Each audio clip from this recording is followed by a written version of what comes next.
नमस्कार, मैं पंकज कुमार। अभी जब शाम के 4:15 बज रहे हैं तो इस तरह से अब एक तरह से स्पष्ट हो गया है कि बिहार विधानसभा चुनाव का एक तरफा परिणाम रहा है और एनडीए इसको जीत नहीं कहिए, ये महाजीत की ओर बढ़ रही है।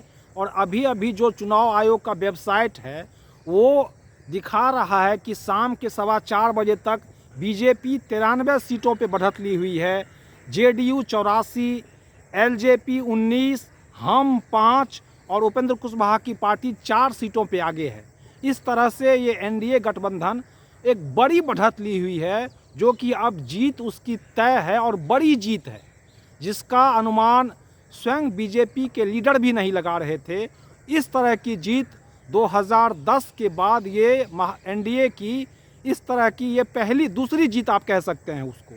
वहीं जो महागठबंधन है उनका परफॉर्मेंस पिछले बार से भी खराब रहा और राजद महज 25 सीट पे आगे है, कांग्रेस 2, सीपीआईएम 1 और भाकपा माले 1 सीट पे आगे अभी तक चल रही है।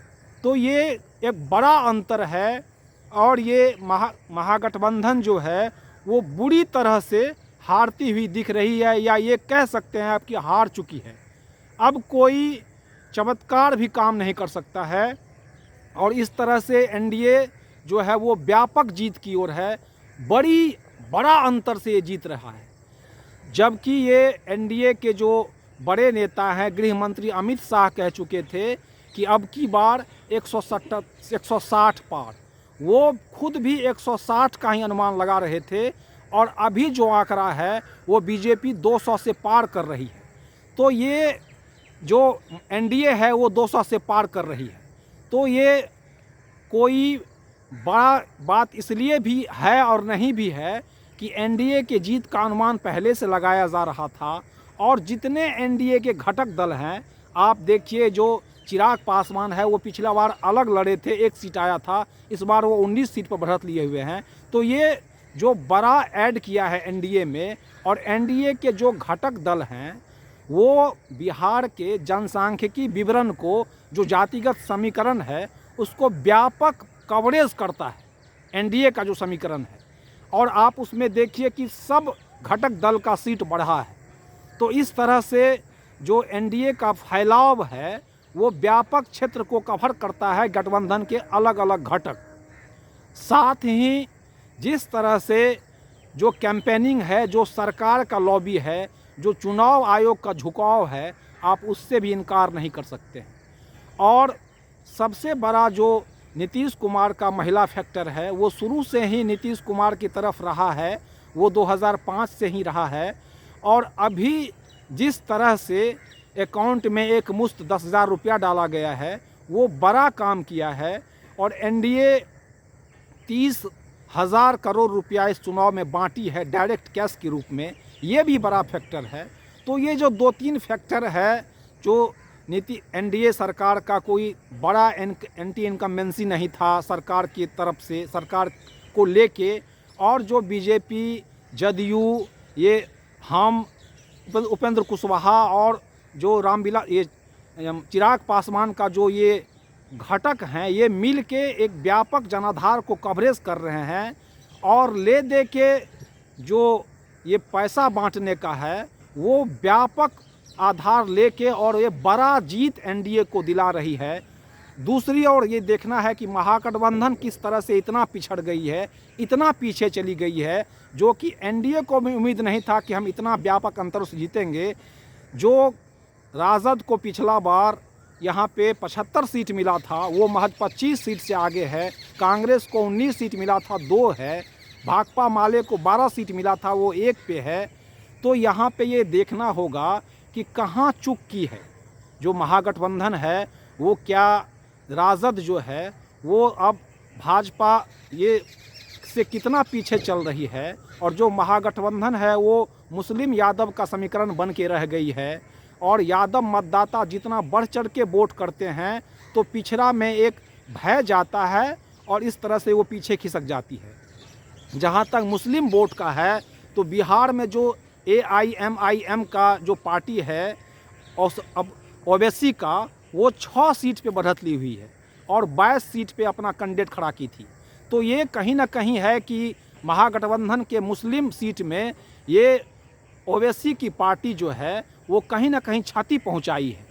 और जो ये जोड़ा गया था, जो महागठबंधन में जो वीआईपी थे, उस जो डिप्टी सीएम बने थे मुकेश सहनी, वो खुद चुनाव हार रहे हैं।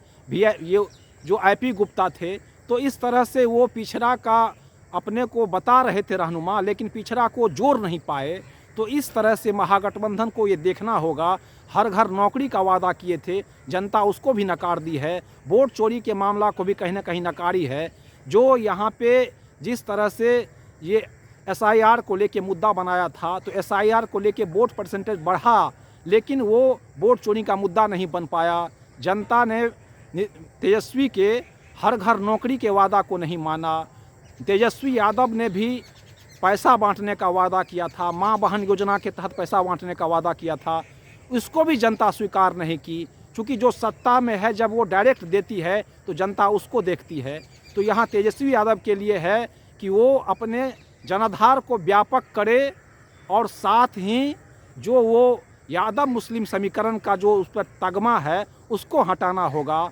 और एनडीए शुरू से ही जंगल राज को लेके महागठबंधन पे तीखा हमला कर रही थी और तेजस्वी को भावी भविष्य में इसका काट निकालना होगा, अपने को जंगल राज की छवि से हटाना होगा। तो ये अभी जो चुनाव परिणाम हैं वो एक तरफा एनडीए की तरफ है। ये बड़ी जीत के साथ एनडीए 2025 के विधानसभा चुनाव में आ रही है। और एक बार फिर से दोहरा दें, आंकड़े में बहुत अंतर नहीं होने वाला है, क्योंकि शाम ढल रही है, 5 बजने को है। बीजेपी 93 सीट पे, जेडीयू 84 सीट पे, एलजेपी लोजपा जो है चिराग पासवान 19 सीट पे, हम 5 पे, उपेंद्र कुशवाहा 4 सीट पे, यानी एनडीए व्यापक बढ़त लेते हुए 200 को पार कर चुकी है। और सारे घटक जो है वो अपने पिछले रिकॉर्ड को तोड़ा है। यहाँ पे आप देखिए, जो जेडीयू था उसको 43 सीट मिला था, वो इस बार 84 सीट पे है। बीजेपी को 74 मिला था, 93 पे आगे है। इस तरह से सारे घटक वहाँ पे रिकॉर्ड तोड़ जो है वो वोट से सीट से आगे है। वहीं महागठबंधन के राजद से लेके और जितना सहयोगी है उनके सीट में व्यापक कमी आई है, वो पिछला रिकॉर्ड भी नहीं दोहरा पा रहा है। तो मोटा मोटी अभी यही कह सकते हैं आप कि एनडीए का सामाजिक आधार बड़ा है, सरकार से एंटी इनकम्बेंसी नहीं था, और अंत समय में जो 30,000 करोड़ रुपया दिया गया है वो सब तरह से वो हावी रहा, महिलाएं बढ़ चढ़ के वोट की। वहीं जो महागठबंधन है वो एक तरह से ये कहिए कि राजद का जो एमओआई समीकरण है उसमें सिमट के रह गई। उसमें भी आप देखिए कि मुस्लिम कैंडिडेट को देने में कंजूसी की राजद, एक तरह से यादव उम्मीदवार ही खड़ा की, और जो सहयोगी हैं वो कहीं से भी कारगर नहीं हो पाया, ना कांग्रेस, ना मुकेश सहनी, ना आईपी गुप्ता। तो इस तरह से महागठबंधन जो है वो बहुत पीछे चली गई। और ये सोचना होगा महागठबंधन को कि कहाँ चूक रह गई है, किस रणनीति से इसको पाटेंगे।